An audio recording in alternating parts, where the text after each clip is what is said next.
If you want to find the secrets of the universe, think in terms of energy, frequency and vibration.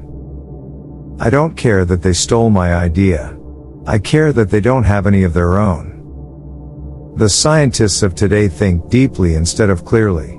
One must be sane to think clearly, but one can think deeply and be quite insane. The present is theirs. The future, for which I really worked, is mine. The day science begins to study non-physical phenomena, it will make more progress in 1 decade than in all the previous centuries of its existence. If your hate could be turned into electricity, it would light up the whole world. Of all things, I liked books best. My brain is only a receiver. In the universe there is a core from which we obtain knowledge, strength and inspiration. I have not penetrated into the secrets of this core, but I know that it exists. Be alone, that is the secret of invention. Be alone, that is when ideas are born. I do not think you can name many great inventions that have been made by married men. One must be sane to think clearly, but one can think deeply and be quite insane. Our virtues and our failings are inseparable, like force and matter. When they separate, man is no more.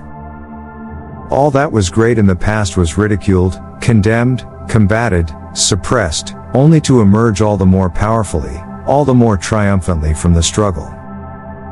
Let the future tell the truth, and evaluate each one according to his work and accomplishments.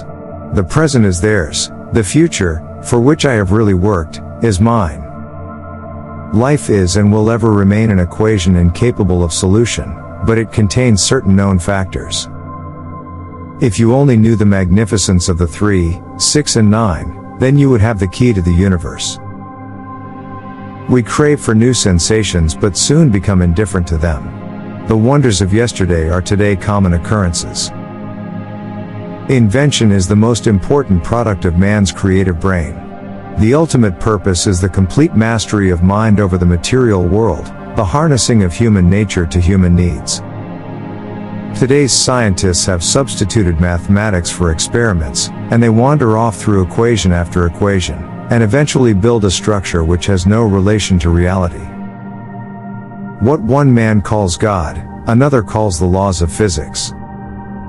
The individual is ephemeral, races and nations come and pass away, but man remains. The gift of mental power comes from God, divine being, and if we concentrate our minds on that truth, we become in tune with this great power. My mother had taught me to seek all truth in the Bible. You may live to see man-made horrors beyond your comprehension.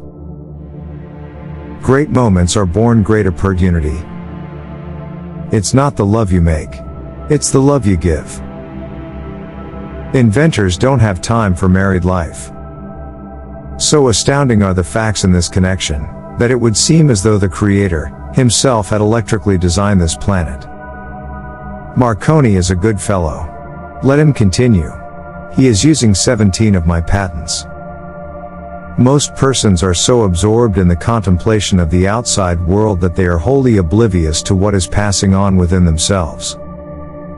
But instinct is something which transcends knowledge. We have, undoubtedly, certain finer fibers that enable us to perceive truths when logical deduction, or any other willful effort of the brain, is futile. Most certainly, some planets are not inhabited, but others are, and among these there must exist life under all conditions and phases of development. Every living being is an engine geared to the wheelwork of the universe. Though seemingly affected only by its immediate surrounding, the sphere of external influence extends to infinite distance. The carrying out into practice of accrued ideas as being generally done is, I hold, nothing but a waste of energy, money and time. The idea of atomic energy is illusionary, but it has taken so powerful a hold on the minds, that although I have preached against it for 25 years, there are still some who believe it to be realizable. There is something within me that might be illusion, as it is often case with young delighted people, but if I would be fortunate to achieve some of my ideals, it would be on the behalf of the whole of humanity.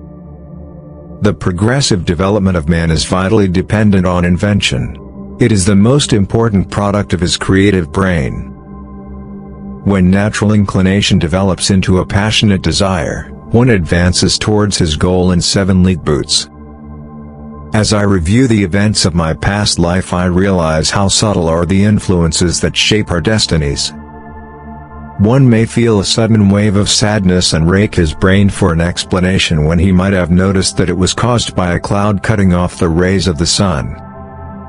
It is not in the shallow physical imitation of men that women will assert first their equality and later their superiority, but in the awakening of the intellect of women. Peace can only come as a natural consequence of universal enlightenment and merging of races, and we are still far from this blissful realization. The progressive development of man is vitally dependent on invention. These are only new devices for putting the weak at the mercy of the strong. I had admired the works of artists, but to my mind, they were only shadows and semblances. The inventor, I thought, gives to the world creations which are palpable, which live and work. One has to be sane to think clearly, but one can think deeply and be quite insane.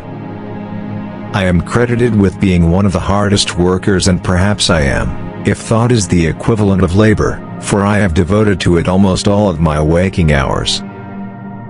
My project was retarded by laws of nature. The world was not prepared for it. It was too far ahead of time. But the same laws will prevail in the end and make it a triumphal success.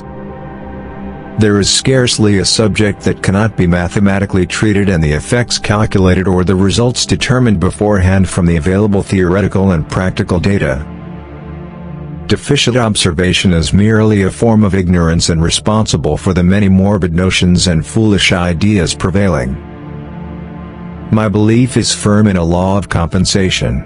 The true rewards are ever in proportion to the labor and sacrifices made. Merciless is the law of nature, and rapidly and irresistibly we are drawn to our doom. Instinct is something which transcends knowledge. We have, undoubtedly, certain finer fibers that enable us to perceive truths when logical deduction, or any other willful effort of the brain, is futile. The by far greater number of human beings are never aware of what is passing around and within them, and millions fall victims of disease and die prematurely just on this account. Peace can only come as a natural consequence of universal enlightenment and merging of races, and we are still far from this blissful realization. And led me to finally recognize that I was but an automaton devoid of free will in thought and action and merely responsible to the forces of the environment.